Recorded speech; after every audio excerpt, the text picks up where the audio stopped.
Hello বন্ধুরা, দেখো আমি আমের মালপোয়া করছি। দেখো সুজি 2 চামচ, ময়দা 2 চামচ, চাল গুঁড়ো 2 চামচ, আটা 2 চামচ দিয়ে চিনি দিয়েছি 2 চামচ, সব রকম দিয়ে একটু মৌরি দিয়ে এবার আমের কাতটা, এই যে আমটা পুরো ছিঁড়ে নিয়েছি, নিয়ে কাতটা দিয়ে এবারে মিশিয়ে দিয়ে এবারে আমি এই যে তেলের মধ্যে ছেড়ে ছেড়ে এই একটা একটা করে আমি তুলছি। দেখো আমের মালপোয়া, এই যে এখান থেকে নিয়ে এরকম করে নিয়ে এখানে আমি কড়াইয়ের মধ্যে দিলাম। ঠিক আছে, এইবারে এটা আমি ভাজবো।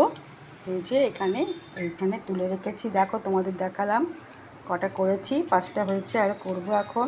তোমরা এভাবে করো, খুব টেস্টি লাগবে। যারা একটা মিষ্টি খায় বেশি মিষ্টি দেবে, আমি একটু মিডিয়াম মিষ্টি দিয়েছি। লাইক